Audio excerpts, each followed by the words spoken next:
a major rotational role. Just how has that gone for you? Gone for you? I mean, it's going great, man. I got older guys like DP, Jadis, Damari helping me out every day. My coaches putting me in position to make plays, and the players around me helping me every day. That's great, man. Next, we'll go to Jordan McPherson of the Miami Herald. Jordan. Yeah, hey there, OJ. Sort of to piggyback off that, where do you feel like you've seen your game grow the most in just the first 6, 7 games? I feel like my game has grown extremely in everything. I mean, like the coaches around me, the players, they help me on every single thing, and without them, I'm just thankful for them. Yeah, and just for a confidence standpoint, what did it mean for the coaching staff to trust you as early as they did, putting you in this big role right out of the gate, basically? I mean, my teammates giving me confidence every day, going against the best of the best every day. I mean, confidence just grew on and on. So with me having confidence in practice, it transitioned to the game. Our next question comes from Matt Shadell at Kane Sport. Matt. Hey, OJ. Can you also talk a little bit about FSU? They've sort of struggled on offense, but what have you seen from them, and what's your expectation for being a part of this series of this rivalry now? Man, I'm just focused on being 1-0, man. It's great to be a part of the rivalry with all the fans and everybody coming out, but we're just focused on being 1-0. We'll do a few more for OJ. We'll go to Kaz Clayton. Kaz. Hey, OJ. I know as a true freshman playing for Miami, a ton of recruits will be at the Florida State game, and you're a perfect example coming in, being able to start right away. What advice or what would you say to a recruit about Canes football? I mean, Canes is a great program. I mean, if you want to be a better player, a better person, I think you should be a part of this program. I mean, advice I give to the recruits out there is keep your head down and keep working. No matter what, just keep working, and it will show. We'll go to Azubi Charles at Kane Sport. Azubi. What's going on, OJ? Kind of speaking about recruiting, obviously in your process, you were committed elsewhere and decided to stay home, and now you're kind of reaping the benefits playing early. Just how special is that for you to, know that decision, was the best for you and you're, showing out your first year? I mean, I think I made the best decision of my life coming here. I mean, it's a great program. I got great coaches, like I said, great coaches and great players around me, and I'm just thankful for it. We'll wrap up for OJ with Adam Lichtenstein of the Sun Sentinel. Adam. Hey again. So yeah, touching on the rivalry game coming up. Just growing up in South Florida, did you ever have a chance to go to one of these games? Sorry, my dogs are playing in the background. Did you ever have a chance to go to one of these games? And what are your memories of this rivalry? Yeah. I've been part of the Miami versus Florida State game when I was younger. I mean, it's a great rivalry. They're a great team. We're a great team, but the biggest focus on is being 1-0 every week. Awesome, OJ. We appreciate your time and good luck on Saturday. Thank you. Hey, Simeon, how's it going? Good. So obviously it's your first time playing in the Miami FSU rivalry. You played in some big rivalry games in the past. I know Michigan State's a big one. So just what are you looking forward to about playing in this rivalry game for the first time? Well, it's going to be a great game. It's a great football team. They got great playmakers, so I'm excited about it. I'm excited playing Hard Rocks against them. It's going to be an exciting moment. I love rivalry games, and it's going to be an exciting moment, man. Next, we'll go to Alex Dono from Locked On Canes. Alex.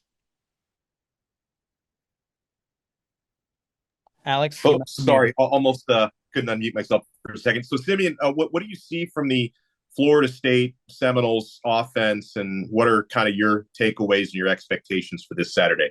Well, they got a good old line and they got playmakers on the outside, so I feel like it's a great offense from that offense standpoint. From me watching film, and I feel like it's going to be a great challenge for us, and when we're looking forward to go 1-0. Simeon, what has it meant to this defensive line to have Ruben Bain back for these past couple games? Man, it's great, man. He's a field record, and he's finna tear up the field, man. I love it, man. We like having playmakers all over the place, so you can just play the game of football. We can't just block one. Next, we'll go to Jordan McPherson of the Miami Herald. Jordan. Yeah, hey there, Simeon. I wanted to ask you about Akeem Mesidor. You've been playing inside with him basically all season. He said yesterday he feels like he's been going up and down in terms of just his performance. How do you feel that he's played so far this season? I believe he's been playing great, man. I mean, maybe statistics don't really show it, but his technique is really great, and he's been helping a lot of other people make plays, man. And I feel like he's been playing fantastic, man. Sometimes he be getting down, but I talk to him every day, man. Like, man, like you doing a great thing. Like you be playing every snap, technique, everything at an elite level, in my opinion. Next, we'll go to Zuby Charles at Kane Sport. Zuby.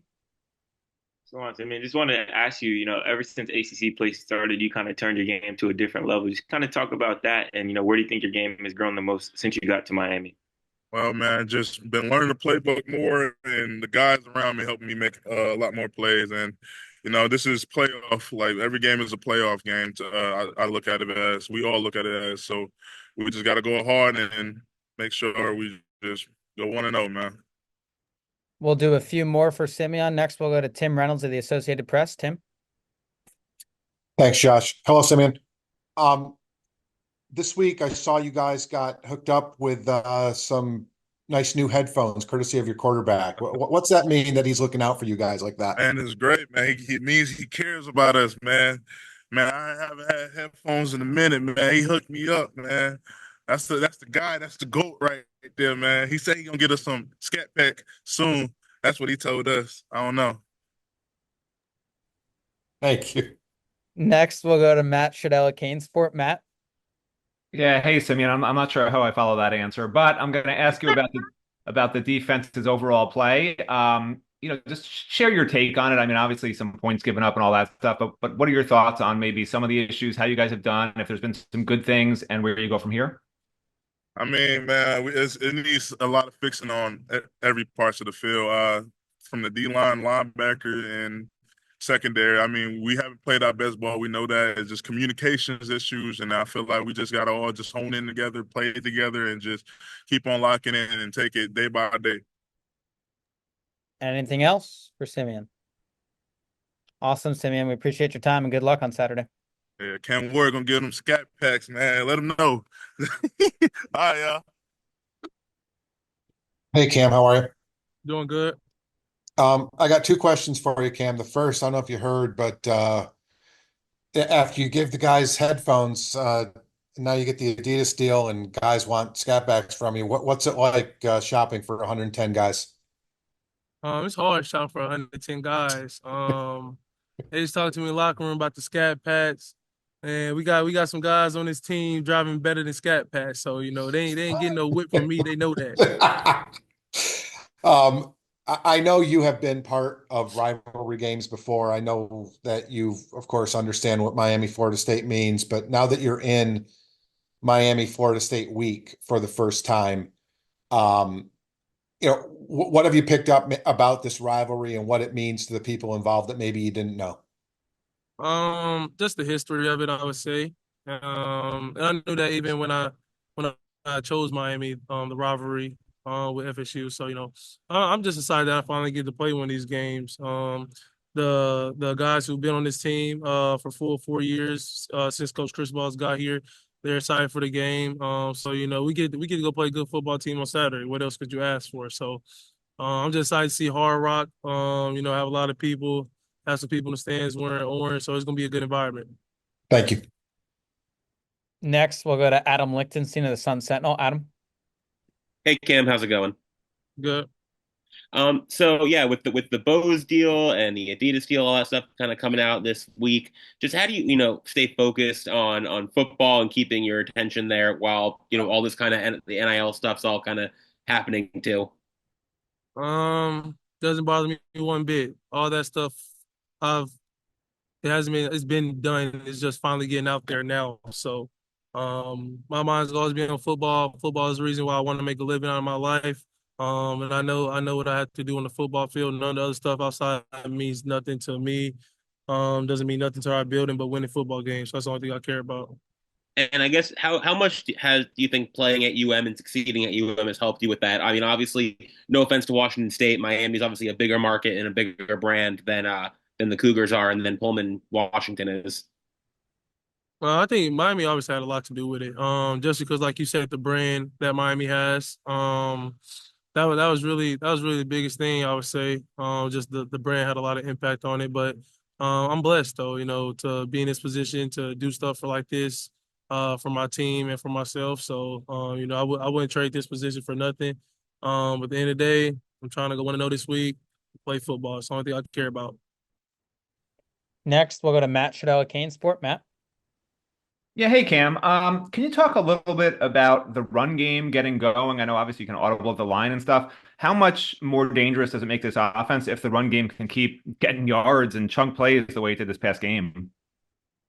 Um, I think it's all gonna make us better. The run game makes my job a lot easier in the pass game for sure.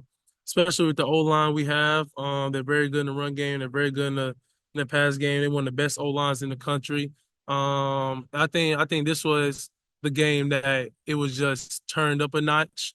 We could always run the football from the first game of the season. No one in our building is really worried about the run game. That's something that we pride ourselves on doing, and that's something that we're gonna continue to do moving forward. Next, we'll go to Cass Clayton. Cass. Hey Cam, it's you too. How you doing? Good. Good. I just wanted to piggyback on Adam's question about, compare and contrasting to the Applecut at Washington State. Leading up into this game, I know it's easy to say focus on being 1-0, but I want to know your preparation leading into a big rivalry game, not physically or scheme wise, but mentally. What's that preparation like going into this game? Watching that tape, like I do every week, from sun up to sundown, watching tape, watching specific things, that the other team does defensively. Third downs, watching do on third downs, watching red zone, watching short yardage, watching backed up scenarios, third and long, second and long.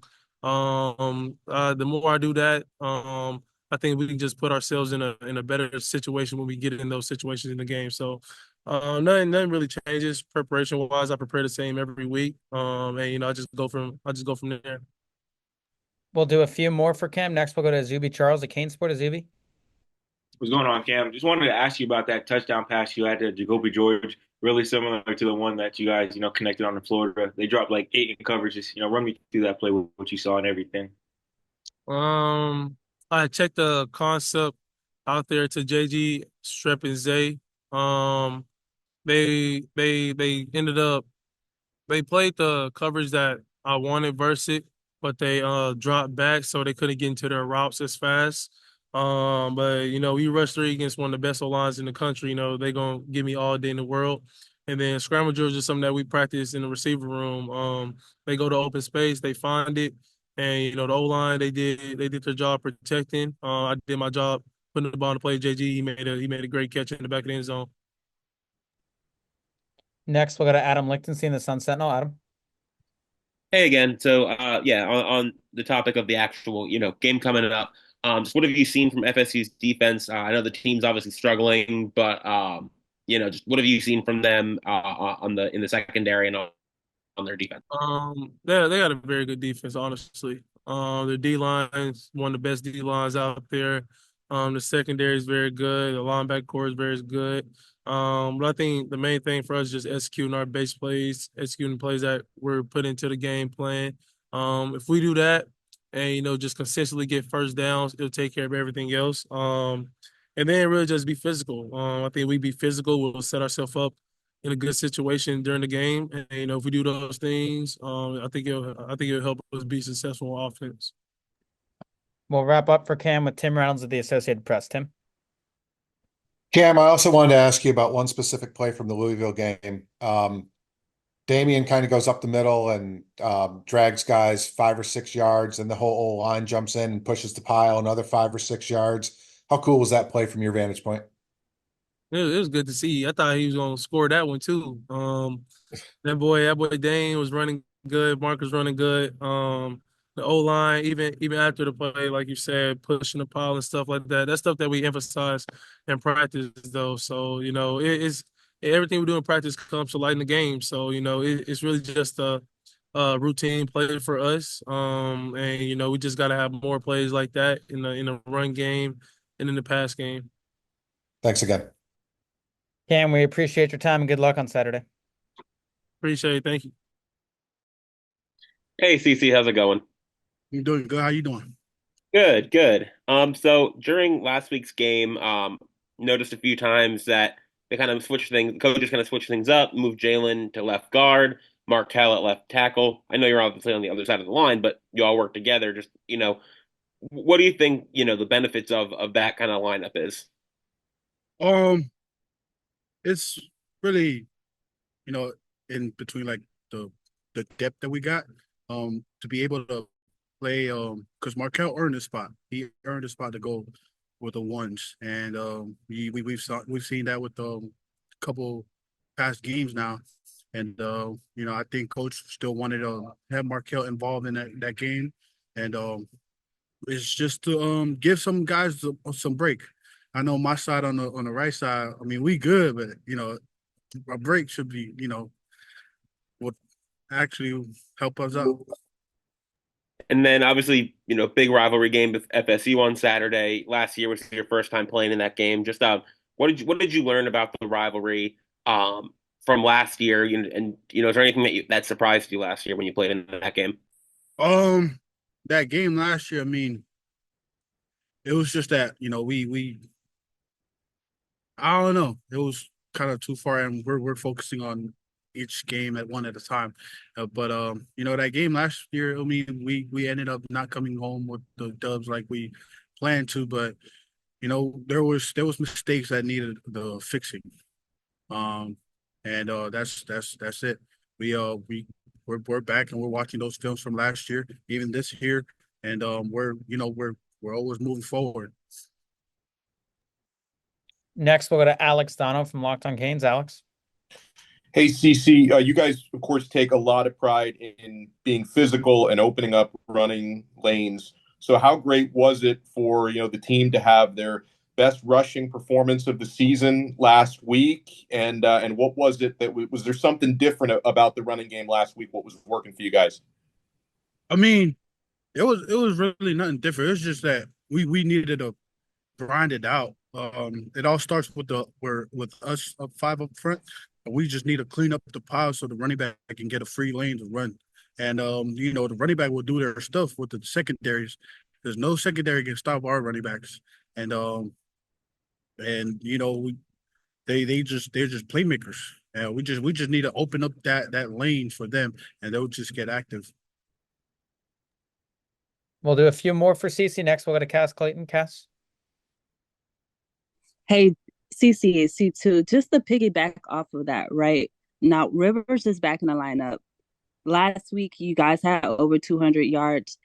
I know you talked about the O-line being more physical in the run game. Do you feel like last week you guys were more physical? Was that call answered? Yeah. I mean, it's progress. I mean, we always plan on running the ball.